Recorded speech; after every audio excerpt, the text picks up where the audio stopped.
Welcome back to the weekly reading report. My name is Jeff, and I'm going to be talking about two of the books that I've been continuing to read since the last show.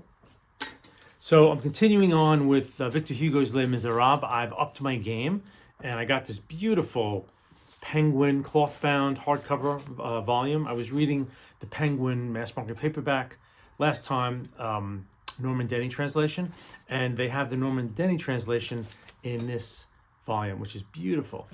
There is another volume, which, should I strike it rich someday? I think either Easton Press puts it out, which is like a full, so this is a little bit on the smaller size, but Easton Press has done one, like a full-size Norman Denny translation that's got illustrations, like a $250 volume. Like, it is beautiful. That will be, if I want to add to my collection someday. But I really love this. It's really wonderful, and it's almost the same page count. I think they basically took the Penguin version and just threw some nice cloth bound. But it is nice cloth bound. It's got the little marker here, which I love. So very much enjoying reading it out of this one. I upped my game. So it's been interesting. I'm progressing through. I think I'm up. Where am I now? I'm at page 419 at the moment of 1200 and 1232. So I'm not even halfway there at page 492. It is quite a mammoth, but I'm taking my time and I'm enjoying it. And a couple of things have popped this week as I'm reading it. And I think one of them was really I think I talked about this last time, but the difference, I feel like him and Tolstoy, I'm very much comparing Hugo to Tolstoy and to Dickens. For whatever reason, they were all writing around the same time period. They were all writing monster books, and they share a lot of traits.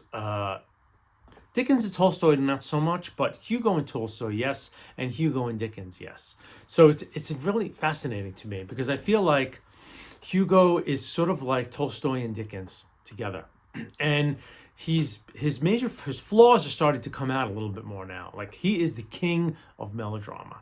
So there's a scene in this, and I'm probably going to spoil this. I mean, this is an old story. Hopefully I won't spoil the ending as I get further down. But there's something that I just read, a sequence that I just read that I thought about. I would never, this might be in Dickens, but it would never be in Tolstoy. So Cosette is kind of a prisoner with the Thénardier family, right? She was left there by Fantine, who in the earlier part of the book kind of blew through town, kind of gave her kid to the Thénardier family because she was broke, and then moved to the town where Valjean was to work and make money, sent money back to these horrible people who just were lying to her about, oh, she needs this, she needs that. And, she's really like Cinderella, right? The other two sisters, the other two girls in the, in the household are like, they get everything and she gets nothing. So through the machinations of the novel, Valjean ends up back there, and he's finally come for Cosette. He's like, he's gonna rescue her, right? He's gonna get her out of there. And man, Hugo drags it out. Valjean shows up and he stays at the Thénardiers for the night, and he's watching everybody, and he's watching Cosette being, manhandled and treated terribly. And man, Hugo draws it out chapter after chapter, where another chapter comes and you think that Valjean is going to finally take her away. No, he watches and she gets treated poorly. Then he makes an offer. He finally takes her away. But then one of the people are like, we could have gotten more money for them. And they go after them. Like, oh my God, it is such a soap opera. And I think to myself, Tolstoy these are the things that Tolstoy does not stoop to. Like, he does not do soap opera. He may do coincidence every now and again, but he doesn't do soap opera. So there's definitely that. The Hugo is his Achilles heel is definitely, man, he can use soap in a really intense way. And I just finished a section 2 where the coincidence, he also uses coincidence in a way that's really not great. There's a point where Valjean and Cosette end up, they're on the run now. Javert has gotten wind of them, and they're on the run. They're in Paris. And in the middle of the night, Valjean stumbles into this little melon patch, and who happens to be there is the guy who he rescued, pages back, from being crushed by a cart. And I just thought, oh my God. So just very, very soapy. And I thought, he didn't have to do that. In a way, you could have put it in his head that like he knew where that guy lived. He had a notion that when that guy moved to Paris, he was going to be in this area, so he was going to go look for him, and it would have been fine. There was enough drama of him being chased by Javert, but Hugo, he just can't resist. He's like, oh, let's do this surprise, coincidence that happens and delight the reader. So I am definitely noticing his flaws a little bit more as I go on, but he's still a delight to read. I'm still enjoying the fact that he can meander. He's now that we're in Paris, he's describing page after page, chapter after chapter, very specific walls and buildings, and saying, well, it doesn't look like this anymore. Even in his day, something had happened where they had changed Paris and knocked down a bunch of buildings. So he's just spending all this time, but he's a great writer, so you don't mind spending time with him as he does this.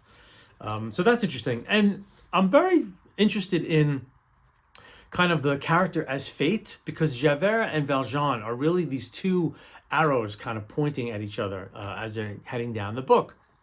And it's making me realize that the way Hugo writes is that character really is fate in a sense. And I don't know how the story ends because although I've seen the musical, I don't remember exactly how it ended. So I don't really know how this ends up. But Valjean has this character flaw which really drives the story. Again, it's very fascinating as someone who's trying to write stories himself, that Valjean has this thing where he in a moment of weakness, he stole a loaf of bread, and so he gets he goes to jail. He gets out of jail, and then he steals silver from this bishop. They find out about it. Then he steals a penny or a coin from this kid on the road, and like the authorities find out, which is kind of ridiculous. But so he keeps screwing up, and Javert is there when he finally. And then there's this incredibly melodramatic moment where they find someone who looks like him, and they think, they think that he's gonna go to jail, and of course Valjean. I won't spoil that, but Valjean ends up in prison again, and he gets out. But so he's now escaped. Now he's an escaped convict. So whatever good he does, like there's an enormous amount of good he does when he gets out of jail the first time. When he gets all this money, he goes and he becomes the mayor of this town, and he becomes rich.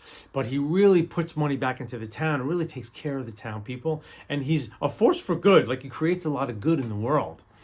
But his character flaws are always two steps behind him.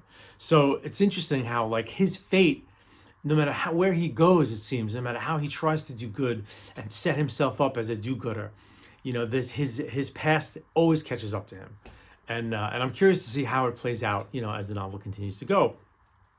And on the other hand, you have Javert, who, in a sense, is a more moral character than Valjean, but his morals are so rigid. Like, it's crazy how rigid Javert is, where Javert at one point thought he recognized Valjean as an escaped convict, and he kind of reported him to the authorities. And then when this lookalike was kind of captured, he then goes to Valjean, and he's the cop in Valjean's town. He goes to Valjean and says, "You must fire me, sir. You must denounce me and fire me, blah, blah, blah, blah, blah." And Valjean's like, "Look, I'm not going to do that. That's ridiculous. You made a mistake." But Javert won't have it. He's sort of like, his whole being is the law, the absolute law, the absolute. So he then goes he reports Valjean because Valjean didn't report him. But in a weird way, Javert is the more moral character. It's just his morality is based on a very flawed system of laws, which is very unjust. So it's cool. It's got, and Javert's character, I'm going to probably get more of it as we go, but he's very much like he must capture Valjean because it's his, he was lied to, he was fooled, and it's like his whole persona now is like, I've got to capture this guy. So very elemental forces at work in this book, which are propelling things forward. And of course, because Hugo is taking his sweet ass time, it's not being propelled forward by any means. It's like slowly moving forward. But it is interesting how each of these characters, their flaws and their very character is kind of pointing towards their ultimate fates, what that might be. So really interesting stuff. So I wanted to read this one quote from Les Mis before I move on talk about Ayn Rand, who I've also been reading this week. And it's a beautiful, beautiful, every once in a while I just come across these paragraphs where he throws down as a writer, like as good as anybody can do. And so he's just talking about darkness. He's just talking about being in the dark. I think Cosette was out at night, having to get water and in the stream, this horrible, cruel thing. And there's just this description, just because he's like, I'm Hugo, and I'm gonna throw down about what darkness is. But it's a beautiful paragraph. So, quote, darkness afflicts the soul. Mankind needs light. To be cut off from the day is to know a shrinking of the heart. Where the eye sees darkness, the spirit sees dismay. Even for the strongest, there is apprehension in an eclipse, in the dead of night, in the blackness of a thunderclap. No man walks alone through the nighttime forest without a tremor. Shadows and trees form two awe-inspiring layers in which a chimerical reality resides. The inconceivable appears with a special clarity, almost at arm's length, and we see, floating in space or in our own mind, things as vague and intangible as the dreams of sleeping flowers. Wild shapes haunt the distance. The air we breathe is a black emptiness. We want to look back and are afraid. The hollows of night, all things grown stark, silent forms that vanish as we approach, the hint of unseen presences in the immensity of a tomb-like silence. Tree trunks and overhanging branches and tall, quivering grass. Against all this, we have no defense. No man is so bold that he does not tremble and feel close to panic. There is something ugly at work, as though the very soul were becoming merged in darkness. And all this is inexpressibly terrible to a child. The dark forest is an apocalypse, and the small wings of a child's soul flutter in anguish beneath its overhanging boughs. Boom! Mic drop. Hugo. Darkness. Thank you very much. So yeah, great stuff. So I'm also making my way continually through Ayn Rand's The Fountainhead, which I seem to be getting pilloried by certain people who know about this channel, who are laughing at me for reading her, but I'm enjoying it immensely. It's progressing along, and it's funny. And now her flaws are starting to come to light, and some of her odious philosophy as well. And some of her flaws are very much like 1930s movies flaws. There's a sequence now where Howard Rourke, he goes to visit Henry Cameron, and Henry Cameron is sort of like the not quite successful Rourke. He's doing all the kind of architecture that Rourke wants to do, but he's older and he hasn't really made a splash. He's built a few buildings that are out there. Rourke loves them, thinks that this is the guy, and he goes to Cameron for a job. And Cameron is like, there's this very, very brusque, like, you want a job, huh? You think you're great? You think you want to do this work? Let me see your drawings. And of course, he looks at Rourke's drawings, and they're brilliant. And he's like, you're never going to work here a day in your life. Be here tomorrow at 9. It's very ridiculous, like 1930s. Say, you're not going to be worth a dime here, kid. Very funny. And then there's a point where, he's working for Cameron, and Cameron begins to really like him.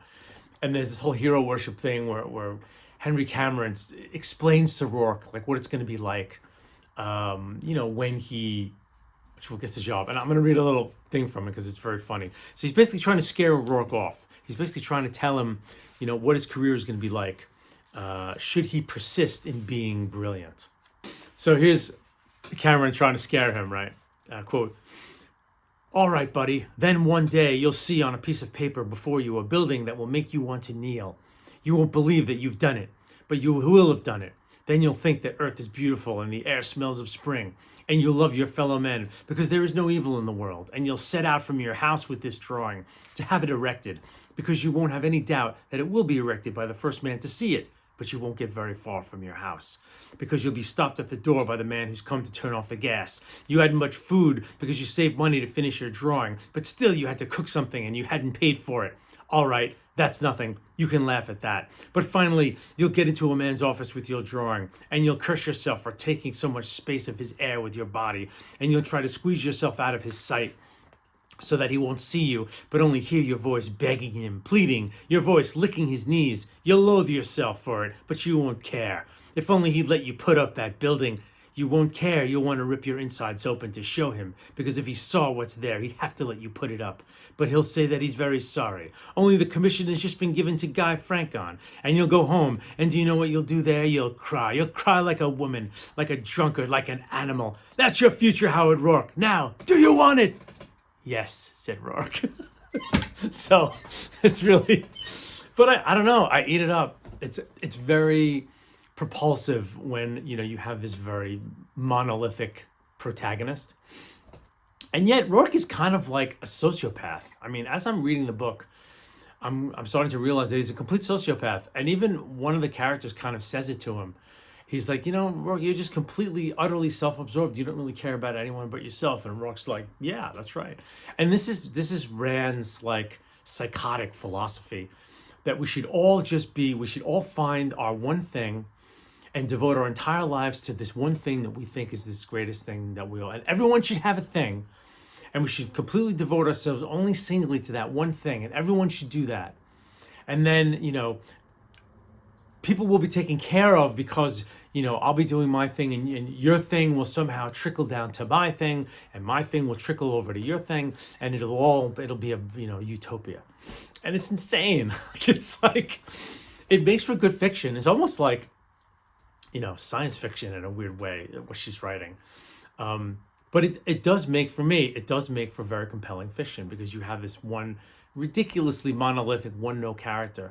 But because of his one-noteness, it's the contrast and the catalyzation that happens with everyone around him is so, like Ellsworth Toohey now, who's the big bad guy who represents, wants everything to be mediocre, wants it's the everyman, in a weird way, he's the socialist who Ayn Rand, coming from Russia. It's so funny, coming from a totalitarian country, she not only embraced, capitalism, but like came up with the the totalitarianism of the ego in a weird way. Like it's a bizarre philosophy that she's come up with. It's really insane. It's funny how I think back of how attractive it was when I was a young man. Like, yes, we should all be this and we should all go after this. And then after a while you grow up and you're just like, oh, this is awful.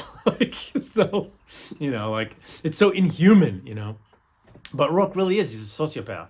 He's an enjoyable sociopath because he's not actually out to hurt anybody. He just could give a fuck about anyone. And yet he has these moments with other characters where he's, they want his. He'll say truth to people in a way that is good for them. So he'll tell the character something very true that not other characters will tell them, that will be good for them to hear, in a sense, like almost a good friend would say, hey, no one else is going to say this to you, so I'm going to say it. So it's odd that there are times where he will make connections and other characters really appreciate the fact that this guy's never going to betray me. I don't think he's ever going to lend me money, but there's a certain singularity to him that one can appreciate in the book. You know what I mean? So yeah, it's still great, but her melodrama too, very much like Hugo. It's funny. I don't know why I started reading the two together. It's possibly because I did, in the dim recesses of my brain, I know that Hugo is Ayn Rand's favorite writer, and she titles her chapters the way Hugo does. Hugo titles chunks of his books by the names of his character. So part one of Les Miserables is called Fantine. And then I think the last part of Les Miserables is called Jean Valjean. And she titles her chunks of the same way. The first part is Peter Keating. The second is like Ellsworth Toohey. So and I guess those sections of the books is where those characters are exerting the most influence on the story, which is kind of clever. But she's a hell of a plotter too, man. There's no fat in her books. I mean, there's not a chapter that goes by where elemental things are not happening that matter to the character, that move the story forward. Like, she's really good to read for story, because you're just like, wow, everything, whatever these characters do in every chunk of this book, they're moving forward, they're exerting their character, they're galvanizing things, they're having interactions. Like, it's electric, So to me, it makes for very propulsive reading, even if you're kind of not into her philosophy and you don't buy into the themes of her book. It's still compulsively readable, the strangest way. So anyway, that's my reading report for this week. and hope to see you soon. Thanks for watching.